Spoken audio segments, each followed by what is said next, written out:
Plenty of praise has been piled on Half-Life 2 over the years, and well, this video is going to add a little bit more to that precarious heap, because I'm going to be talking about my favorite Half-Life 2 level, Highway 17.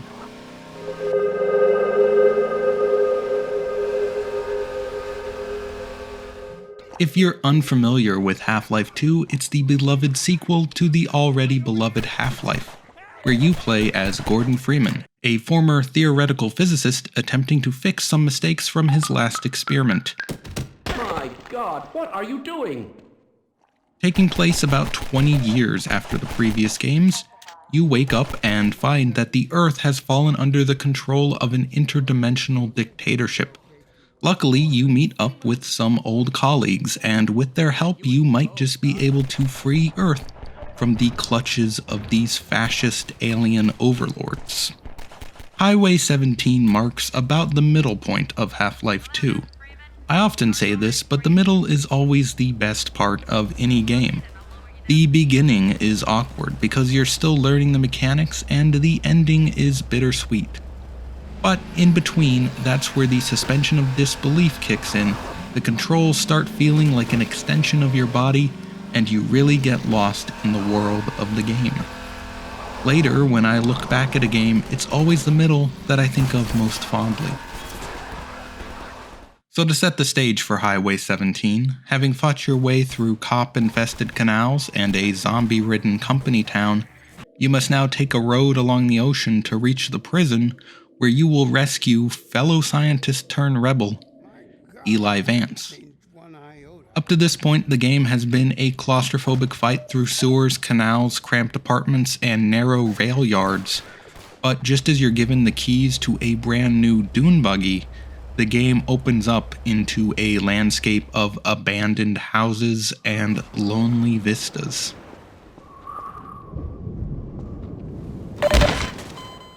For me, the winding coastal road that is Highway 17 conjures up memories of childhood road trips along the northern coast of California.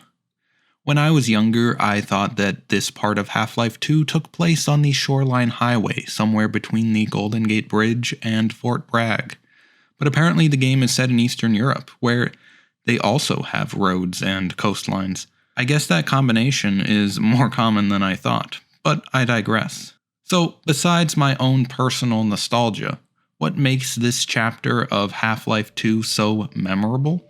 I think it comes down to a few key design choices, the first of which revolves around the way that the developers guide you through exploring the level. During your journey along the coast, you'll come across these abandoned buildings to explore. Often these are technically optional. You could drive right past them and stay in the relative safety of your vehicle. However, you are driven to explore these places not by the game forcing you to, but through your own curiosity. You want to know what's inside these rotting houses, and so you get out of your buggy and go explore them.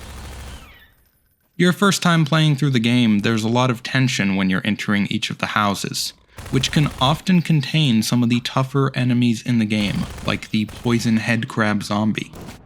It's funny that although these houses usually contain health packs and batteries for your armor, sometimes you can get unlucky and leave with less health than you entered with. Each house is kind of a mini puzzle, with its dilapidated state often serving to hinder your exploration. Collapsed floors and stairs will require the use of the gravity gun, and locked doors will force you to find alternative entrances. Obviously, it's not an open world game, but I appreciate games that can provide the feeling of exploration even in a linear experience. Another thing I personally enjoy about this level is how well it nails the post-apocalyptic vibe. Everything in this level is properly crumbling and desolate. I know a lot of people will disagree with me, but I like Half-Life 2's graphics. Games back then had just enough technology to render a scene, while leaving space for your imagination to fill in the rest. I love the vast empty vistas the game throws at you during this section. Sometimes after an intense firefight against the Combine, I'll climb up a nearby hill and just take a moment to pause and admire the landscape. There's an understated and slightly unsettling beauty to these places that still holds up today. It's true that the game could look more realistic, but honestly there's something to admire about older games that can make you feel like you're in a different world without all the detail and graphical fidelity that today's games have. So the antlions, the new enemy introduced in this level, also play a great role in giving the environment a hostile feeling. Step out of your buggy at the wrong time and you'll get swarmed by these nasty bugs. I will also say that it is quite satisfying to run them over, and using the buggy as your main weapon in this level is the right way to go. I also enjoy how the Combines seem to be struggling with this invasive Zen species as well, having set up these giant antlion deterrent machines all around their bases. It shows how even they seem to be losing control of the situation. In a future video, I'll go into more detail about the Zen species of Half-Life 2, but for now, I'll just say that their addition here really sells the state of the game's world. And finally, I'd like to talk about what is possibly the most memorable part of this level, its final set piece, the rail bridge. Right at the end of the level, you reach a massive bridge blocked by a Combine energy shield.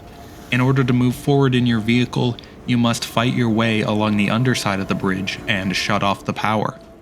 What follows is a vertigo-inducing scramble across catwalks and steel beams. You really do feel the scale of this place, and in your first playthrough you really might feel like you're falling when you make the inevitable misstep. However, on my 10th run or so through the game, I'll now stop in the middle just to do a spot of birding. Once you get across and defeat the garrison guarding the switch for the energy shield, you think you feel a sense of relief, which is then shattered when you hear the sound of an approaching Combine gunship. Now you have to cross the same bridge, which just minutes before you cautiously traversed quickly and under heavy fire, before reaching a cache of rocket ammo, which can make quick work of this aerial enemy. Once you defeat it, you'll cross the train bridge above and drive onward to the next chapter.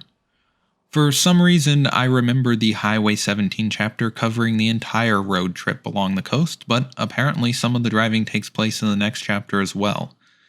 I think a lot of people's favorite chapter of Half-Life 2 is probably Ravenholm, which is a very strong level in terms of design and creativity, but personally I prefer the open roads of Highway 17 to the dark passages of that doomed city. Anyways, I just wanted to share my love for this small slice of one of the greatest games of all time. I'll be back sometime in the future with more of these videos, some about Half-Life, some about other games. See you there.